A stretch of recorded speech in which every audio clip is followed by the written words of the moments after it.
Uh, Thanks, Convener. So that takes us on to item 7.7 is active travel measures, travelling safely update. We have an amendment by the administration, amendment by the Liberal Democrat group, amendment by the Conservative group, and we have Dave Sinclair here to speak to the report.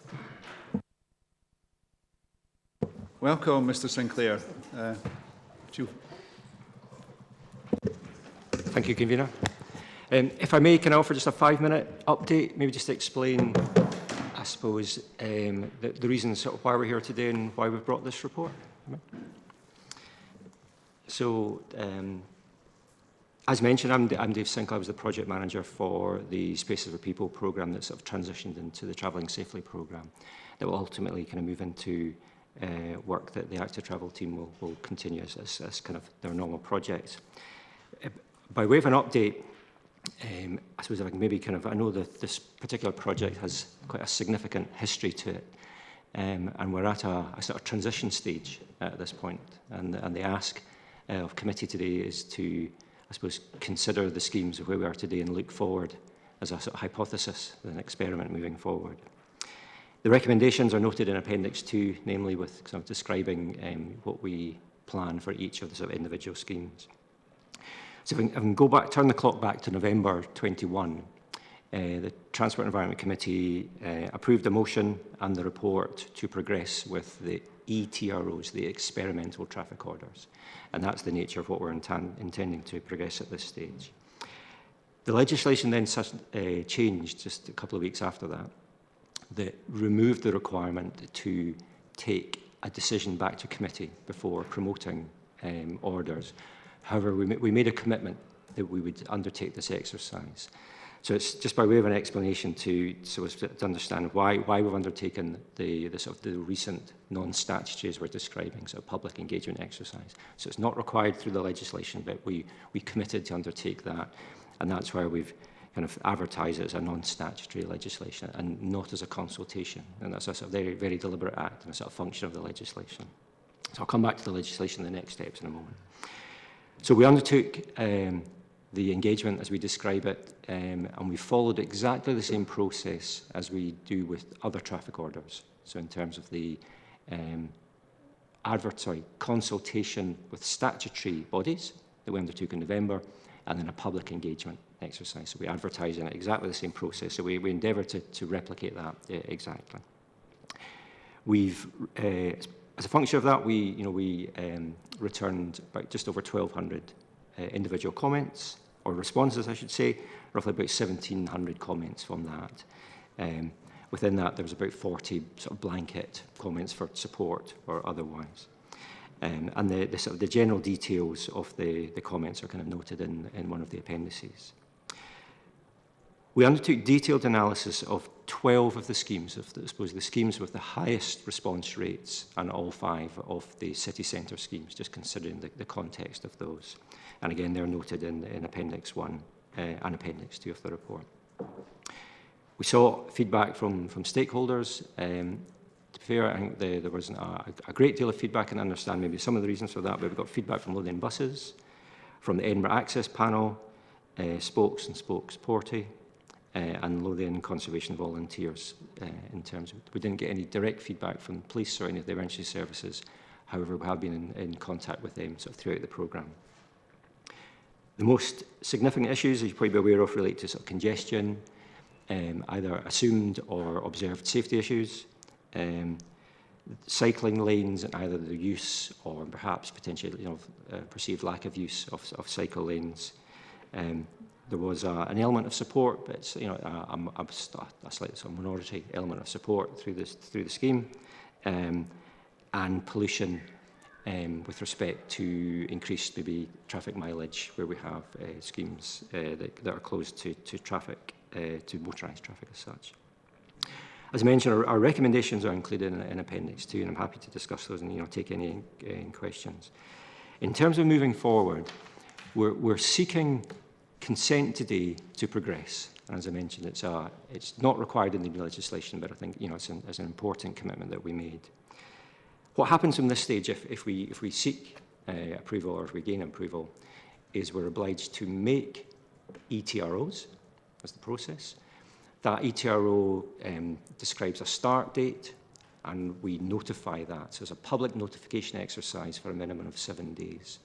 What happens then is a statutory 6-month consultation process that we're obliged to do. And the authority hasn't undertaken one of these yet, so this would be the first one, I think, that we need to undertake. So the proposal today, in general terms, is to promote the recommendations within the appendix, advertise, or sorry, make the ETROs, undertake that notification process, and start a 6-month consultation process.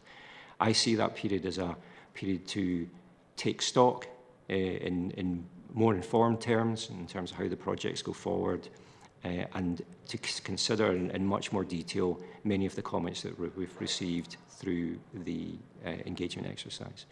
We've tried to reduce the severity of many of the sort of waiting restrictions and prohibitions that we have in many of the schemes to improve access for disabled parking, deliveries, etc. through, I think, all of the schemes as a function, and understanding the feedback from the initial consultation.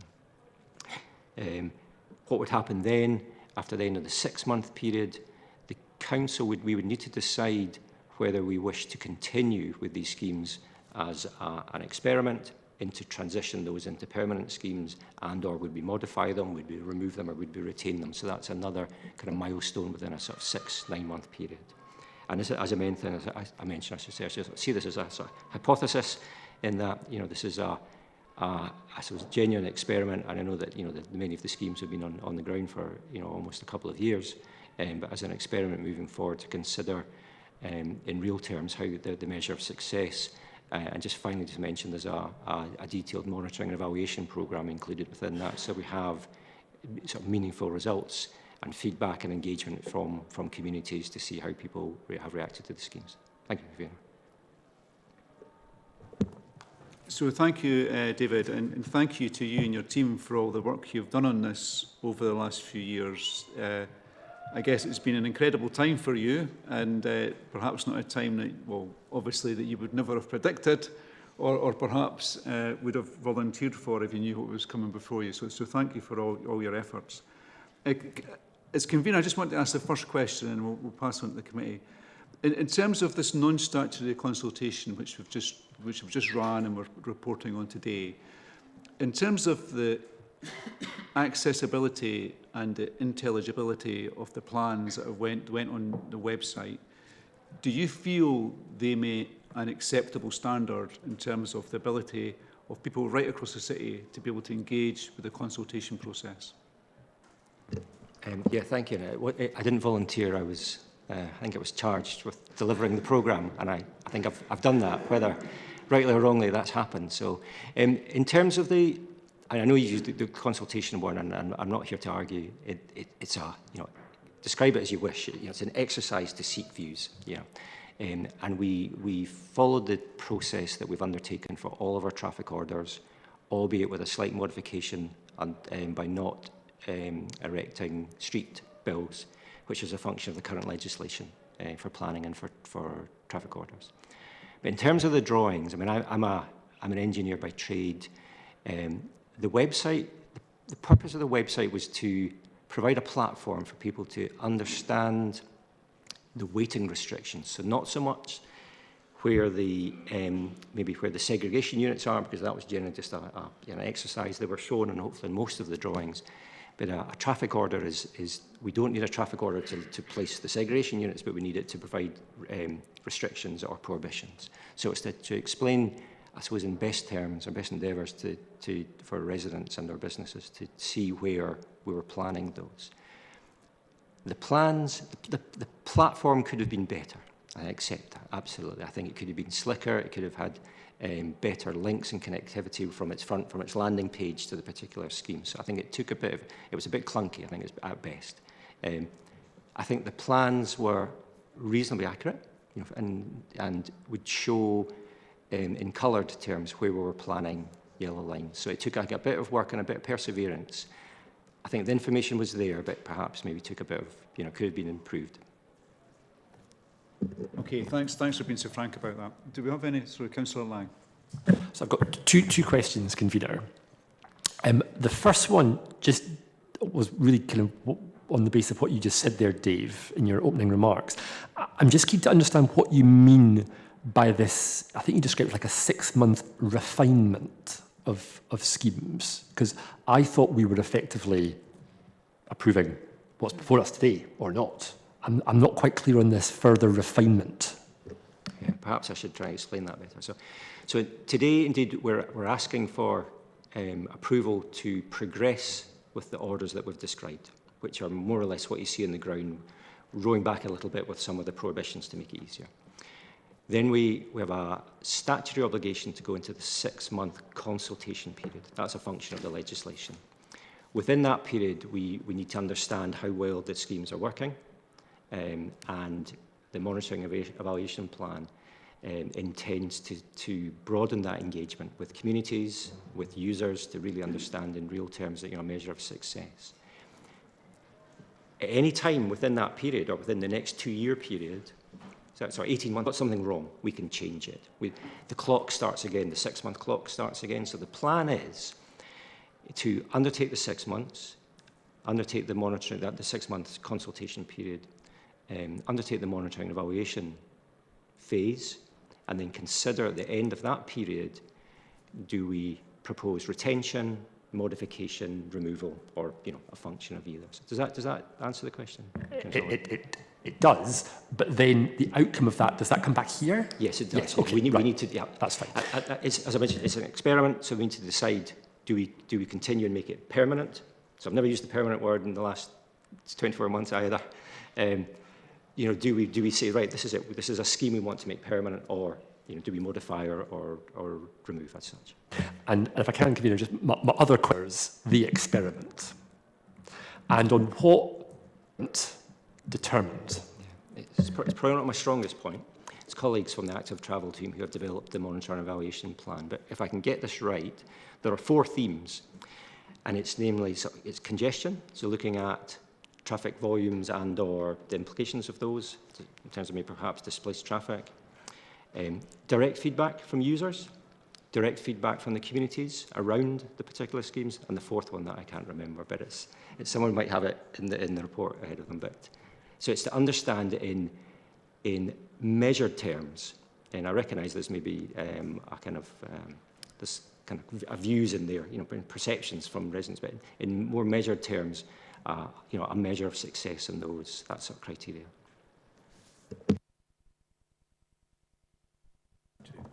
Councillor Lang, you had a question. Councillor Miller, you had a question. We're all warm. My brain's warm, my brain's melting. Just interrupt. Phil Noble, I think, was wanting to come back on Councillor Lang's question. Apologies. Phil. Look, that's fine, Councillor Arth. I just thought I'd add slightly to what Dave said about the monitoring plan. So we're proposing to carry out user counts on the schemes. We're proposing to carry out some market research, probably in the form of focus groups, with users, with residents and businesses, and with disabled people.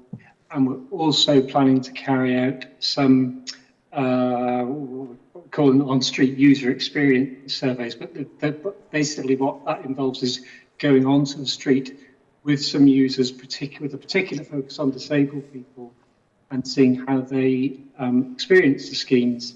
And then added to that, as Dave mentioned, monitoring traffic patterns and congestion and journey time impacts with a particular focus on public transport. Okay, thank you. Apologies, Councillor Miller, apologies. It's all right. I was making inappropriate comments about being too warm, so it's all good. I've gathered myself. I would like to ask about the schemes where members have requested changes, and it's paragraph 4.3 in the main report. And so, as you know, we're all familiar, Comiston Road, Lanark Road, Braid Road, etc. So that's where I'm at in the report. I was interested in, for Comiston Road, you've looked at the proposed 24 bus lane, etc. I wanted to just ask, I presume that if a bus lane is not proposed there, that the cycle lane with defenders would be there instead. I just wasn't completely clear from what I was reading there.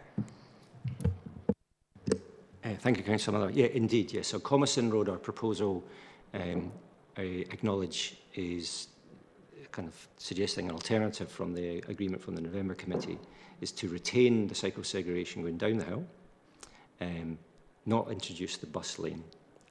Once Braid Road is opened, and I know there is a desire to undertake that quickly, to consider the bus journey times with loading buses. So we'll monitor those bus journey times to see what the congestion implications are on that stretch.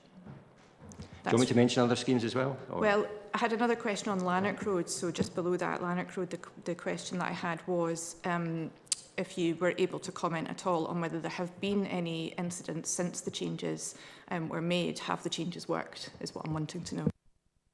So on Lanark Road, I presume you're making reference to the movement of the parking at Ducat Park. So I must admit, I'm not aware of any incidents, but I haven't been monitoring it directly myself. So, and I acknowledge that there was an incident with a child and a cyclist, in advance of that. So I know it can be a bit of a blunt instrument to move something like that, but that was to try and mitigate the issue of, I suppose, cyclists, the interaction between cyclists and pedestrians certainly going down the hill. No, exactly, and it's hard to prove a negative, so I'm not asking you to do that. Just wanted to know if you had been aware of any, because I think we had been concerned that we had reports in of incidents, so if the changes mean that we haven't had any further reports, I'm going to take that to be a positive at this time until we hear anything to the contrary. Thank you very much. So what I would say is that members would have been circulated a petition around Lanark Road this week, and if you look at the comments, only 10 of the 16 or 1700 people who signed that petition signed them after those most recent changes to the scheme. So I think that's something that's worth noting. Councillor Cowdery. Thanks. One thing I'm interested in is how the ETROs, what experience has the council got in carrying out ETROs, and do you have plans of who is going to collect, how you're going to collect the data, how you're going to analyse the data, how you're going to present the data? And I suppose first of all is, what experience has the council got with the ETROs, and then secondly, what is your plan? Have you got a plan in place with man hours and resources and what can I say, personnel hours and resources and whatnot? Thank you, Councillor Curdy. So in terms of experience, I would say we're at the start of a learning curve with ETROs. The previous legislation, I think the authority has made one in the Burnston, two, all right, certainly one in Burnston and George Street, under the previous legislation. Under the new legislation, this would be the first ETRO that we've promoted. And the critical thing, I think, for the ETRO is the 6-month consultation period. So it's to ensure, as I suppose I tried to describe it, and as my colleague Phil Noble described, how we gather robust information to present at the end of that period to determine whether there's been a measure of success in there. In terms of resource, the plan is that the project will transition to colleagues in the active travel team, and they've been undertaking a recruitment exercise over the last 2 to 3 months. So they've enhanced their team for specific projects, and they have a dedicated project manager for this particular scheme as well. And do you know if have they formulated a plan for this? My worry is that having only done 2 in the past, we're now looking at doing 32, and I'm just trying to establish if we've done you've done the sufficient planning to make sure that all of the resources are in place, and is it a plan that we might be able to get access to? Yeah, I mean, I've prepared transition project plans and sort of project resource plans for the transition and for the 6-month period. Colleagues in the active travel team have accepted that, and as I mentioned, they've undertaken a recruitment exercise, so they have additional technician and engineering staff to support that. So I think, and the funding in terms of from Sustrans has been granted to the end of this financial year as well. That's £660,000 for that. And some of that will cover external consultant support to provide the platform. It's a platform that I'm not sure many other authorities have created or used. So to set up an engagement hub platform for that period that will run in real time, so that we can track the results as they come in throughout it rather than wait to the end of the 6-month period. So I acknowledge it's kind of new territory for us. The schemes I think are well known, and I think it's the feedback. I think the feedback will be certainly the information that we have to date gives us good data and good information as to what I think the feedback is likely to be, and or any sort of changes or modifications that might be appropriate. So I'm not kind of going into other elements of the work, but I think we have a resource plan. We have the resources to undertake the ETROs. So thanks for that, David. I mean, it's good to hear that they're going to be collecting those comments live, and well, you would collect them live anyway, I guess, but you'll be able to see them as they come in, and you'll be able to spot any issues as they arise. So obviously, as a council, we'll try to be open and transparent. So I guess as councillors, we would have some insight into that, perhaps a briefing every 2 months or every 3 months, rather than having to wait until the end of the 6 months just to see how things are evolving. Indeed, it's a piece of work that's evolving, but I think with framework consultants, so that it's rather historically when we've sought responses for traffic orders, we've gone through a process of email analysis, and it can be a slow and tortuous process. So we're exploring the options of using the sort of consultation hub framework so that we can have, as I mentioned, a sort of real-time milestones within that. So I don't see it's unreasonable to share what those trends are, probably expecting maybe a spike towards the beginning, and then I think it's maybe things tail off. So, but I don't think it's unreasonable to have updates within that period. Excellent, it's good to hear that. I think Daisy was wanting to make a comment, but I think she's disappeared. She was there. Okay. Thank you, convener. I just wanted to build a little bit on what Dave said in terms of the transition. So essentially what's happening now with Travelling Safely is now it's transitioning to become, over the next few months, part of the mainstream kind of active travel program itself. So for me, that transition period is quite critical in terms of monitoring the resources, the governance, how it eventually fits into the wider governance that is being put around the active travel program, and how it joins into the ATAP work that we're doing as well. So again, just wanted to say that integrated piece of work that's happening across the board, we'll come to yourselves as part of ATAP to discuss. Thank you, Daisy. Do we have any further questions? Councillor Munro? Thank you. It's just a very quick question. What is this consultation hub, and how does that reconcile with the quasi-judicial nature of the TROs? Is this in place or to be developed? So the consultation hub exists. That's what the vehicle, the platform that we use for broader consultations. So not the sort of traditional statutory consultations. As I understand it, we will have made the orders by then. So the order will be made if the ETROs are approved today, or a number of those. We are, as part of the function, we make the orders over the next few weeks. The trial starts. So the order's made. The consultation is to consider whether, whether the experiment has been a success. So, I mean, I maybe need to seek advice on that, but I don't see it as a function of the statutory process. We are not making any further decisions on the orders that were made. We're then taking stock again for a further decision in terms of subsequent orders, which would need to be, it's worthwhile describing. After that 6-month period, if we wish to retain schemes, we need to formally make traffic regulation orders, go through that process. Okay, can I just let Mr. Barber wants to interject here? Yeah, I think it's worth. I think Councillor Lang will remind me. I said a long time ago, when we talk about traffic regulation orders, we're not consulting per se. We are advertising and seeking objections. So, as to Dave's point, in this report at 4.27, you'll see the monitoring, the different levels of evaluation. So 4.271 to 4.274 sets out the market research, the engagement will do, the different types of assessment. With the new ETRO, what effectively happens is for a 6-month period, people can object. And in 6 months' time, members will be brought back a report that instead of a normal traffic regulation order would give a 28-day period or a 90-day period, and as we have done today, twice, we've considered objections. What will happen with these is we will consider objections just over a longer scale alongside the evaluation data And members will be asked to then make a decision to say, do you wish to now make this permanent because the new regulations allow you to do that?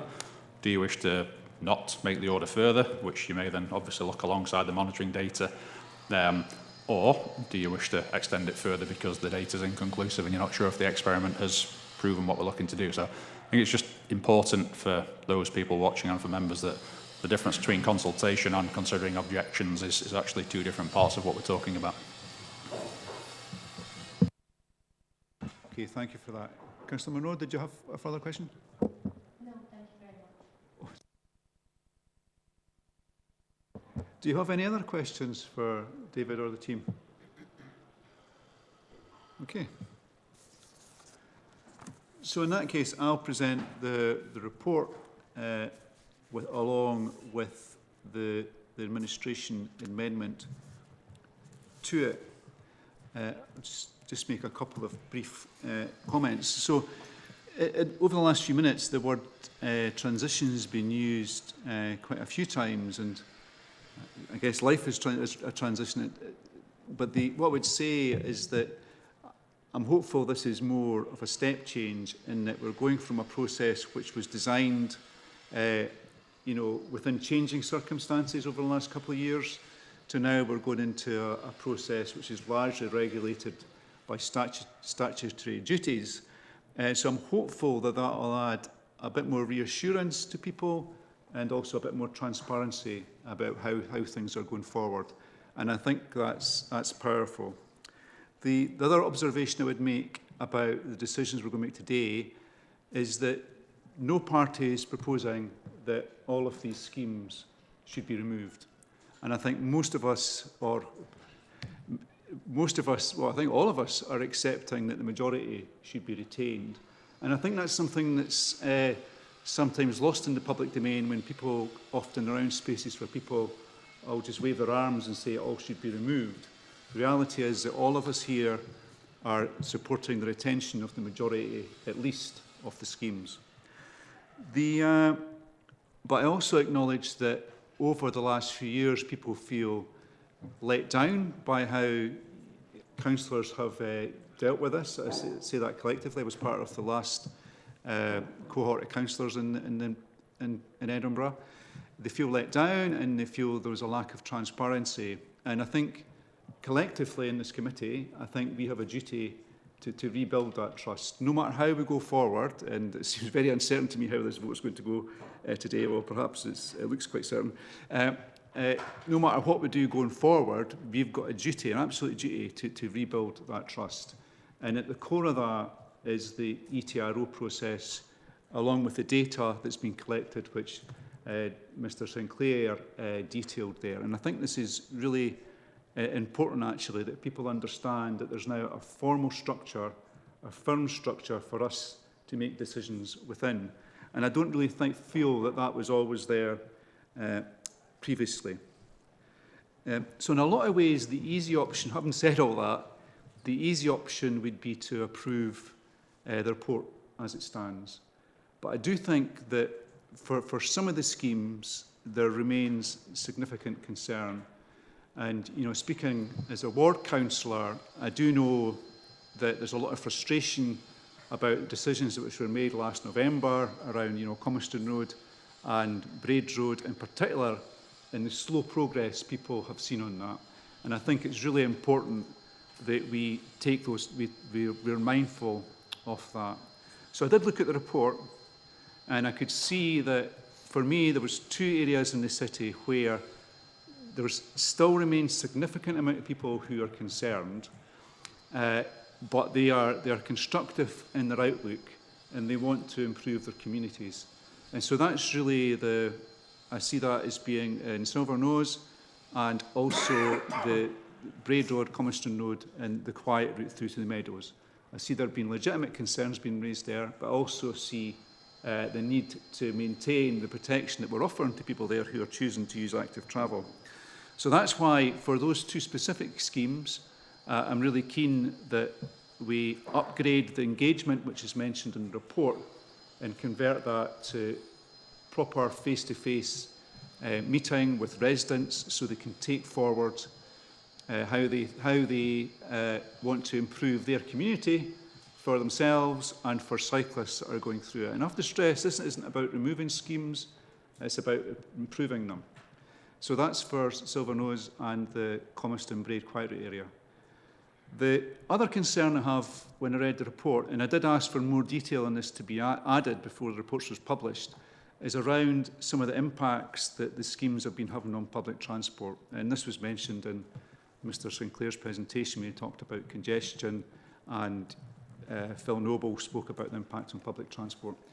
So I'm absolutely passionate about public transport being a big part of Edinburgh's future, and us expanding it significantly. I touched on that earlier when we first started the meeting. So it's really important to me that we look, case by case at where these schemes are impacting on negatively on public transport. And we do seek, where possible, I accept it's not always will be possible, we do seek where possible to address them, because I think we have to get public transport working right for this city, and that should be part of it. And I think some of us were down meeting Lothian Buses a week or two ago, and they did raise particular concerns about the impact of the closure on Waverley Bridge to them, not to general traffic, is having on them. So I think a key part of what we have to do is look at the impact of the closure of Waverley Bridge on public transport, and because I think that's key to our city. Another thing that I've reflected on, having read some of the commentary in the report and listened to what people have said, is that we made a big decision last week in full council about improving transport in and around Portobello, and there's work going on there which I think is quite important, and we're going to hopefully build on that. So I think there is a real need to understand how the spaces for people schemes in the east of our city articulate around what we're planning for Portobello. It's really important that we get those connections right.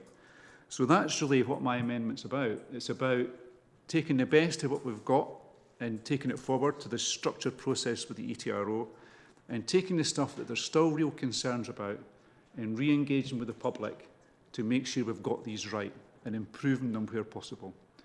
And with that, I'm happy to present my amendment, and I shall pass to Councillor Cameron to second. Thank you, Convener. I will make a couple of short remarks in seconding your amendment. Just to say, just to repeat what I've said previously during this meeting, how important transport is and how it touches us all. And I think the whole spaces for people, active travel, etc., experience for officers, for residents, for businesses, for elected members, there's been a huge amount of learning. There was much to do in a short space of time to try and address what the funding and the raison d'etre, if you like, of spaces people was designed for. And of course, we live in a city where you cannot have one size fits all. And it's absolutely right and proper that we listen and respond and respect and represent the views, concerns and aspirations of our citizens across the wide variety of wonderful urban villages and communities that we are elected to serve. So with those remarks, Convener, I second your amendment to this report. Thank you, Councillor Cameron. So now I'd like to pass to Councillor Lang to introduce the Lib Dem amendment. Great, thank you very much, Convener. So when is a consultation a notification exercise, and when is a notification exercise an engagement process? However you define it, we went out in the last process and we asked people for their views. And we said as a council that we wanted to know what they thought.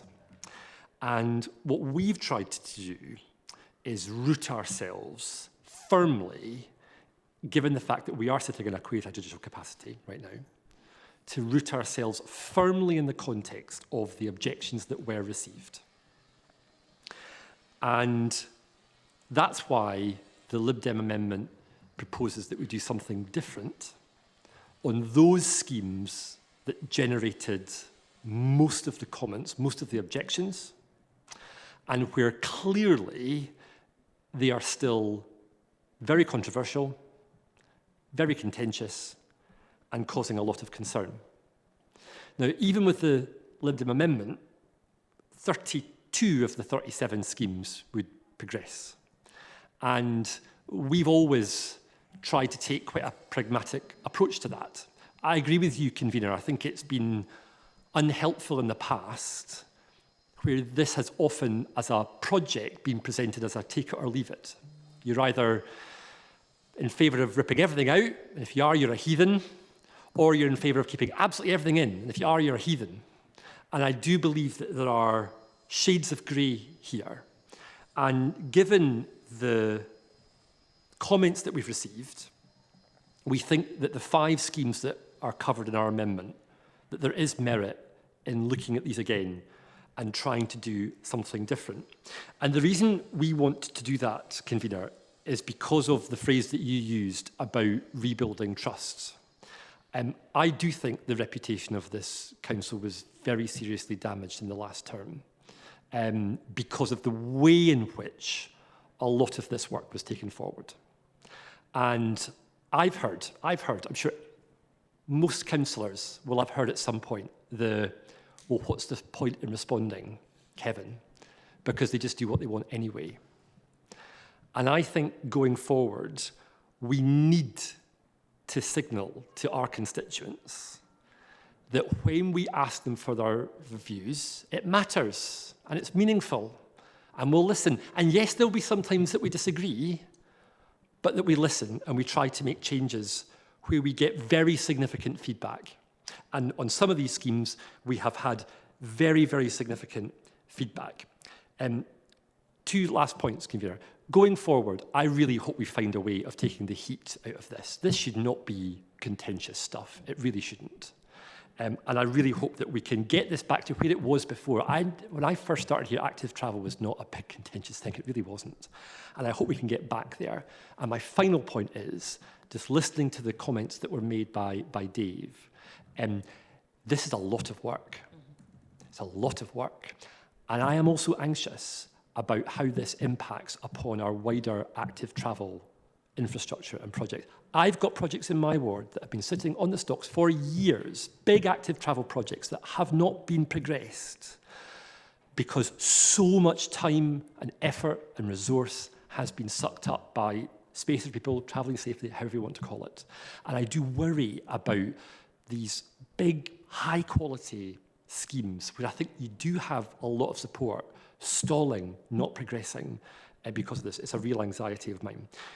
So with that, I will stop there and I'll propose formally our amendment. Thank you. Thank you, convener. And I think Councillor Lang has pretty much made the points that I would want to make. I would just add that 2 things can be true.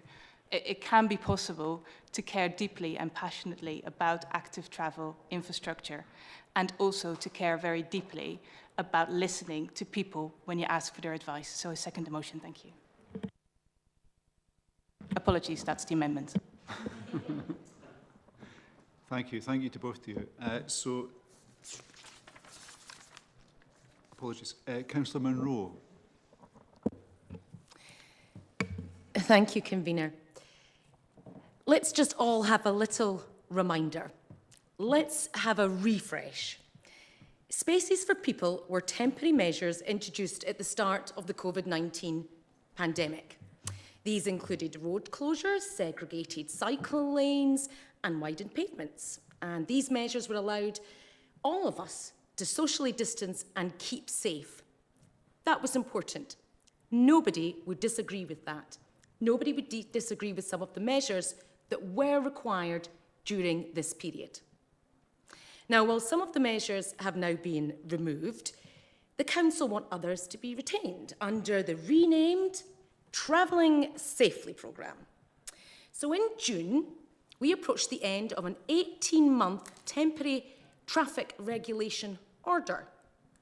However, the Council planned to use experimental traffic regulation orders, and if you don't know what that means, it's ETRO. That's the abbreviated version if you're trying to find it on the Council website, to allow a further 18-month extension period. You've heard that right, 18-month extension period. This means some temporary traffic schemes will have been in place for 3 years before either being made permanent or scrapped entirely. Many residents feel the latest engagement relating to these proposed experimental traffic regulation orders was wholly inadequate. If residents don't know about an engagement process, how are they expected to engage? As such, the response rate from residents was very low. As such, these results should be set aside. Now, when a well-publicised Spaces for People survey was put to the residents across the City of Edinburgh in 2021, 17,600 residents took part, while a petition on change.org in 2021 surrounding Spaces for People had 16,809 signatures.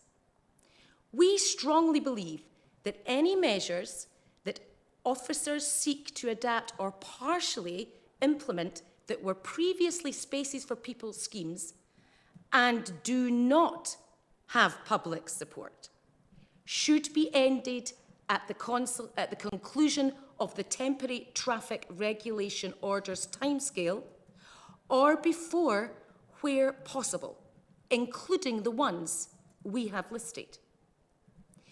Even the SNP's position on Lanark Road has flipped and flopped from being opened to staying the same, while a decision was taken in my ward, very close to where I live, to reopen Braid Road last December. We're now in September. We agree, where there is consideration by officers that traffic changes should be brought forward in these areas, these should be brought forward to committee for consideration as individual schemes with a full permanent design consulted with the public in mind. However, I would like to stress when it comes to schools across the city, we fully approve the recommendations relating to school measures to make ETROs for the proposed 18-month scheme trials. The previous administration were accused of consistently ignoring warnings after risking the council's finances and reputation over Spaces for People schemes. Internal auditors published a damning report into the implementation of Spaces for People, specifically the lack of consultation with residents and the lack of a financial plan for ending the scheme. Now, the city's new transport convener, Councillor Scott Arthur, said, and I quote, "He wants to listen to people's views on the proposals before the final decisions are made." I sincerely hope that this is the case. Spaces for People has caused a huge amount of controversy, anger and frustration amongst residents. Because if we're here to listen to local residents, we would have heard them loud and clear how frustrated they are. We are not saying residents who wish to travel on foot, by bike or bus should not be consulted or accommodated. Of course they should. But what we're saying is, as councillors, we have to listen to every resident's point of view and act accordingly. Residents will see these ETROs as another delay. So as elected councillors, we have a duty to represent our wards and speak on the residents' behalf. That is why I have outlined the areas in Edinburgh, including my own, where residents want the changes imposed on them removed. I propose the amendment in my name for the Scottish Conservative Party. Thank you. Thank you, Convener. I'm a new councillor, and it surprises me how we can see the same landscape, we can speak the same words, articulate the same things, and come up with different ideas. The public are let down. You know, I've heard that said over and over again. We need to rebuild trust. Yes, we do. And Convener, you mentioned a firm structure. An ETRO could provide a firm structure. I'll tell you one thing, an awful lot of residents think there was already a firm structure for the last 2 years, and that is the council say this is how it goes, so this is how it goes. Spaces for People project has been one of the most contentious and divisive issues facing the council over the past 3 years. And the division continues because the council is seen to have taken an almost unilateral approach by not listening to residents' views. The project has been fraught from the start. There have been design issues. The Spaces for People schemes were thrown up with unsightly bollards, confusing layouts, and they're difficult to maintain. Definitely temporary in nature. Often not linking in with existing structure. Look at Lanark Road, between the canal and the water of Leith. Instead of getting cyclists to link into these two great assets, we end up throwing together a makeshift cycle lane on a hill with a peculiar road layout and removing invaluable residence parking. Over in the east, we have a problem with the Sir Harry Lauder Road junction. HGVs are now diverted down through Northfield and down Milton Road West, where the road is narrowed with cycle lanes. The project has been fraught from the start. There have been procedural irregularities, using emergency pandemic legislation to push through unpopular measures well after its usefulness. The public are fed up with having unpopular schemes foisted on them. Conservatives have been consistent and clear that decisions by council should be made with the support of local residents. And I was heartened to hear, I've said this before, both Labour and the Lib Dems leader talk about how there needs to be a change in the way council operates, and that should start with listening to residents. The biggest consultation for the Spaces for People scheme was carried out in June 21, when residents came out in force and gave their views. Had these been properly used to formulate schemes at the time, we may have saved ourselves an awful lot of bother. I have raised an issue about delivery, and that's a big issue for me, is capacity. Councillor Lang mentioned it as well. Where is this capacity? We have heard today already about capacity issues with pedestrian crossings. The Chief Executive, at the very start of Council, mentioned that there are going to be capacity issues with a £63 million shortfall just to start off with. Moving from 2 ETROs to 32 ETROs, I am really concerned about, because I think we might struggle to fulfil those with a lack of capacity. The correct course of action would be to end the unpopular TTROs, approve experimental TROs for popular schemes, carry out proper assessment over the first 6 months, build up good quality designs that don't look, feel, and work like temporary arrangements, see how they perform, learn from these assessments, then regain public trust and support before trying to implement new schemes. Our amendment lists all those schemes that are unpopular and asks them to be removed while accepting those schemes that are popular. If we think any of these unpopular schemes might have merit, then let's debate them properly. But first, we need to regain the trust and confidence of the public so we can make good decisions with popular support. This is the right approach, and this is the reason why I second this amendment. Thank you, Councillor Cowdery and Munro. Councillor Miller, you want to make a point? Yes, I would like to make a proposal, please. So I would like to move the report, and I would also like to add a couple of lines from the administration amendment as an addendum to the report recommendations, please.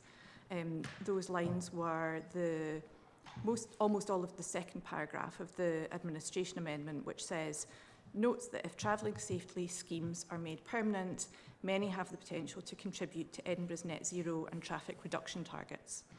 And I would also like to add a portion of the third paragraph from the administration amendment, asks that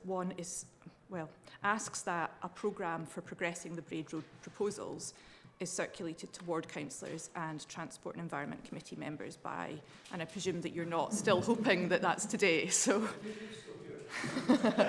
perhaps 2 weeks from committee, which was, I think, what your intention was.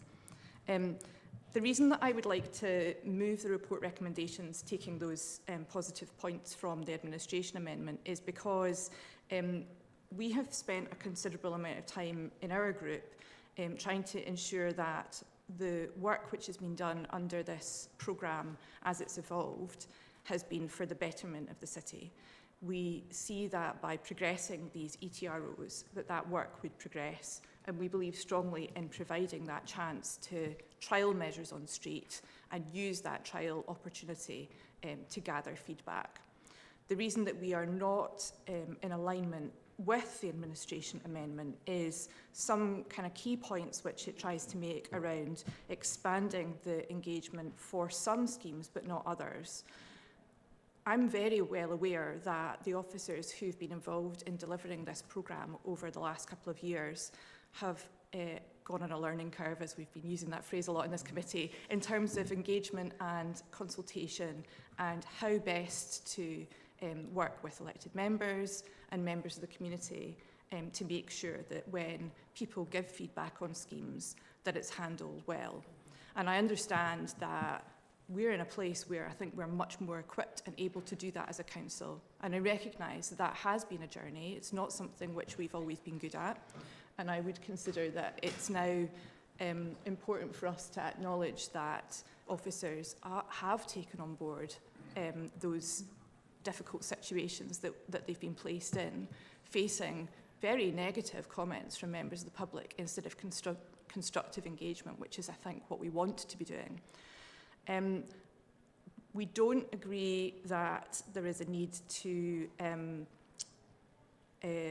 delay the issue around Comiston Road because actually, well, there's one point in the amendment which I think is incorrect because you've referred to 7/7 operation for the bus lane, but actually it was a 24-hour bus lane 7 days a week that was agreed in the previous motion. So I think one of the things which I've heard in this debate so far is that it can be easy to support officers' recommendations only. I would contest that it isn't. As someone who has been through the whole process from the beginning of the pandemic to now and followed Spaces for People closely, and it's been like the mainstay of my work at one point, it was never easy for a councillor to support those recommendations. And I would say that actually standing up for and saying that the schemes which officers are recommending is quite a brave thing to do in the climate that has been created around some of the engagement with the members of the public who have been very difficult to engage with. I think that finally I wanted to say that it's important that all of us, no matter what side of this we are on and what opinions we hold, continue to do what you've said, convener, go out to our communities and work with them in terms of helping them to see when there is an opportunity to engage, helping them to make sure that they can engage as positively and constructively with the council's work as they possibly can, and make sure that we take out that message to them and show them this is what the thinking is behind these schemes, this is what the different options are, these are the pros and cons. Tell me about what this means for you in your neighbourhood, and our role as their representatives is to bring that back in. So I would hope that as a new committee coming together and looking at this programme where it is just now, that we do try and make that commitment to do that positively in all of our communities. Thank you. Thanks for that, Councillor Miller, and thanks for the constructive tone. And I think you're right. It should be possible to have different positions on this without it being personal. It would help me a great deal if you were able to accept the point around addressing the issues raised by Lothian buses. Can you point to where you are? Because your amendment is quite long.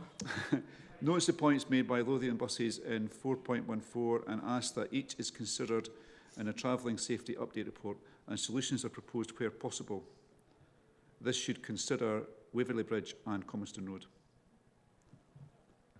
So my understanding of that point is that Lothian buses have raised some issues with officers, and we need to ensure that we work through those and get those sorted out one way or another, whatever the solution is. Is that correct? That's what you're getting at? Yes, in which case, yes, I think that's a very helpful point. Good, thanks for that pragmatism.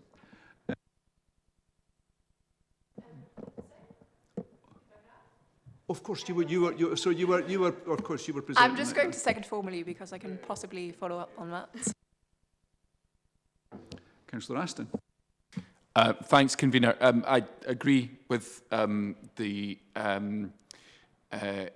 need to maintain a consensual tone around this as much as possible, but I do have to take issue with a comment made by one of our Conservative colleagues in relation to the Harry Lauder Road no left turn.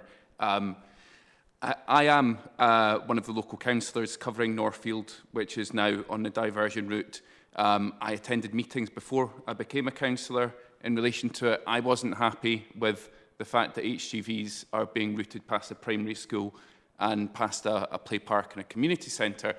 But this is a junction at which 2 people have died, have been crushed to death by HGVs in the last, 3 years, I think, as we acknowledged at the outset of this meeting with the addendum that we agreed to the business bulletin. So I would suggest that colleagues on the committee read up on what they're talking about before they decide to make contributions on a particular matter. I've got a few other comments to make more broadly, and I will try and be brief because time's going on. So the SNP stood on a platform of improve, don't remove at the elections in May, and as colleagues will recall, we emerged from that election as the largest group. There's a report in The Guardian today, I'm sure you'll all have seen, we've been tagged on Twitter with it. It sets out clearly that where in England measures introduced during the pandemic have been removed, cycling has decreased to the lowest level on record. We thought that the model for the convener and for council officers was the best practice in places like Denmark or Belgium, not our friends and neighbours south of the border. We thought it was Ghent, not Kent. Now, I'm not being unfair picking on Kent. In fact, a third of the active travel measures introduced during the pandemic have been removed there, and it is fairly typical of a number of English councils. So 4 months is very early to be discarding manifesto pledges. I appreciate Councillor Lang's optimism that we might be able to take the heat out of this issue, because there are certain people on social media and elsewhere who are determined to make this into a culture war. There's only so much that we can do, but we'll try. We're happy to go with Councillor Miller's proposal, acknowledging the contribution to net zero traffic reduction and so on and so forth. But to restate our position, we want to see improve, not remove. Thanks for that, Councillor Aston. I'm not sure what relation I had to Ken in anything I've said, but I'll leave that with you. Councillor McFarlane, over to you. Thank you, Convener. More than happy to associate myself with Councillor Aston's remarks there and fully behind the suggestions by Councillor Miller. We've actually got a motion coming up in a wee minute that's talking about severe climate impact, and had to pinch myself at several points during that debate, or the movers of seconding that, yes, these were put in place in the midst of one crisis, but I think it's really important to acknowledge that we're still currently actually within a crisis, and that's the climate crisis. And that's a really important point to make and to have in our considerations, hopefully, when we're able to pass that upcoming motion unanimously together. So fully behind what Councillor Miller had to say, and we'll be honouring our manifesto that we were elected on today. Thank you, Convener. Thank you for that, Councillor McFarlane. Does anybody else want to? I think you've already spoken in the debate. Yeah, so, I have. I was trying to respond. Apologies. Sorry. So I understand you can only speak once. Yeah, that's right, Convener, unless a member's name specifically under Standing Order 22.8. So apologies. Yeah. I think. Does anybody else want to speak? I think only Councillor Work can speak at this point now.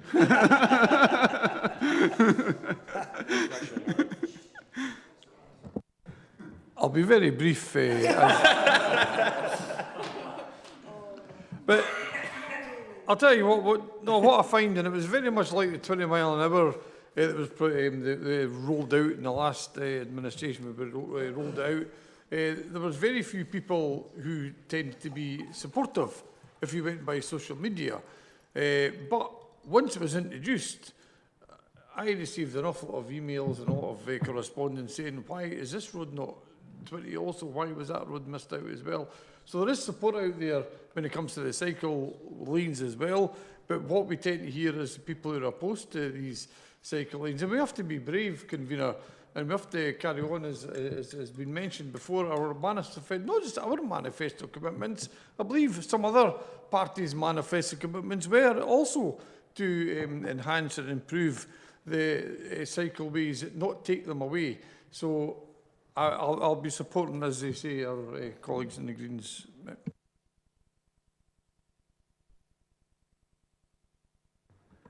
Okay, thank you for that. So what I was going to say is that I did look at the manifestos of all the parties, and apologies, Councillor Aston, because I've not read them all start to finish. You might be surprised to hear. But I didn't see any mention of spaces for people in the SNP manifesto, nor in any of the manifestos actually, apart from the Conservative manifesto. But I think all the parties did commit to working with local communities around improvements to where they live, all of them, you know, and I was actually looking at the Green manifesto earlier, which had strong comments about working with people, about changes to their communities. And I think that issue, and I think all of us accept that is the issue at the heart of a lot of the controversy around spaces for people, the fact that people don't really feel that their views have been taken on board. But I absolutely acknowledge what Mr. Work, Councillor Work, sorry, I demoted. Sir. And the silver nows, by the way. I had a feeling I got that wrong, actually. So my apologies to the people of Silver Nows. My apologies to them. And I think you're absolutely right that people do people have.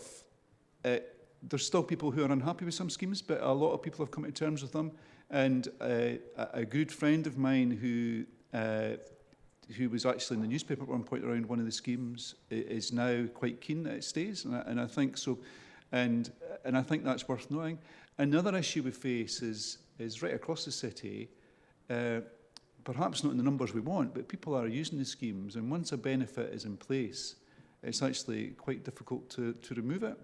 And so I accept that, and that's why I did raise an eyebrow at the sort of Kent suggestion, which was targeted at me, because I do feel that what we're saying as administration is that the bulk of all of these schemes should stay. We have to have faith in this ETRO process going forward, enable us to improve these schemes where possible. We have to address the issues raised by Lothian buses. But for us as an administration, there's two particular schemes where there is issues, but we've got a constructive community making comments which we can take on board to improve them without losing the key benefits. And for the Comiston Road, Braid Road, Quiet Route, and also for Silver Nows, have I got it right? Silver Nows. I have had meaningful discussions with council officers about the changes that are possible there, that would still retain the benefits, but reduce some of the negative impacts we've had, particularly in Silver Nows on businesses, which I think is quite important for us. So within that context, I'm quite happy just to move the report with the administration amendment. And so I think we're ready to vote. Yeah, thanks, Convener. So I'll just confirm the positions. I think we'll have a four-way vote coming up here. So we have the motion moved by Councillor Arthur, seconded by Councillor Cameron, is to approve the recommendations in the report with the administration amendment. Amendment 1 is moved by Councillor Lang, seconded by Councillor Dijkstra Downey, is to approve the Liberal Democrat amendment as published. Amendment 2 is moved by Councillor Munro, seconded by Councillor Cowdery, is to approve the Conservative amendment as published. And Amendment 3 is moved by Councillor Miller, seconded by Councillor Bandel, is to approve the recommendations in the report with the second paragraph of the administration amendment, the third paragraph amended to 2 weeks, and the seventh paragraph that notes the points made by Lothian buses, if that... It's not slightly different to that. So the second paragraph, yes, but not the last 3 words, because I think that's not necessary. I didn't quite agree with paragraph 3, so I was just taking that last piece. So ask that one is circulated toward councillors and Transport and Environment Committee members by a fortnight from today. And yes, happy to take the paragraph further down about Lothian buses in full. Thank you. I can email you that so that you've got that exactly, if that's okay. Yeah, thanks for confirming, Councillor Miller. Well, with that clarification, we'll just go to the vote. So, Councillor Arthur. Motion as amended? Is that just motion, isn't it? Yeah, because you've just moved your motion and your... Councillor Aston. Councillor Miller's amendment. Councillor Bandel. Green amendment, please. Councillor Cameron. Motion, please. Councillor Cowdery. Conservative amendment, please. Councillor Disra Downey. Amendment 1. Councillor Lang. Amendment 1. Councillor McFarlane. Green amendment, please. Councillor Miller. Green amendment, please. Councillor Monroe. Conservative amendment, please. And Councillor Work. I think it's amendment 3, is it? It's been called many things, but the Green amendment, amendment 3, just so we get all the votes the same. The Green amendment, I'll do that. So. Online voting is easier. So we have 2 votes for the motion, 2 votes for the Liberal Democrat amendment, 2 votes for the Conservative amendment, and 5 votes for the Green amendment. There's no overall majority, and we have a 3-way tie. The convener, you can use a cast and vote to decide which amendment drops off, and then we'll take Okay, thanks, convener. So we'll just go to a fresh round of voting. So, Councillor Arthur. Motion. Councillor Aston. The Green amendment. Councillor Bandel. Green amendment. Councillor Cameron. Motion. Councillor Cowdery. Conservative amendment, please. Councillor Disra Downey. The motion, please. Councillor Lang. Motion. Councillor McFarlane. Green amendment, please. Councillor Miller. Green amendment, please. Councillor Monroe. Conservative amendment, please. And Councillor Work. Green amendment. Okay, 2, 5, 2. So we have 4 votes for the motion, we have 2 votes for the Conservative amendment, and we have 5 votes for the Green amendment. So there's no overall majority, so we'll do a fresh round of voting. Apologies, I'll just confirm though that with the fewest votes, the Conservative amendment will fall. So, Councillor Arthur. Motion. Councillor Aston. For the Green amendment, please. Councillor Bandel. Green amendment. Councillor Cameron. Motion. Councillor Cowdery. Abstain. Councillor Disra Downey. The motion. Councillor Lang. Motion. Councillor McFarlane. Green amendment, please. Councillor Miller. Green amendment, please. Councillor Monroe. Abstain, thank you. And Councillor Work. Green amendment, please. 1, 2, 3, 4. Yeah, so we have 4 votes for the motion, 5 votes for the Green amendment, 2 abstentions, so the Green amendment is passed. Okay, so thanks for that. what I would say is I'm really grateful for Councillor Miller for taking on the Lothian buses point. I think that will make a big difference to what we're doing going forward. I think, obviously, the people will have stuff to say about this evening and tomorrow, no doubt. But I hope when this comes back to the committee again, when we get the next cycle through the ETRO process, we're all working together to take this forward. I think because I do really mean what I said earlier about rebuilding public confidence around this. So we've now got a firm platform, and I think we have to stick to that.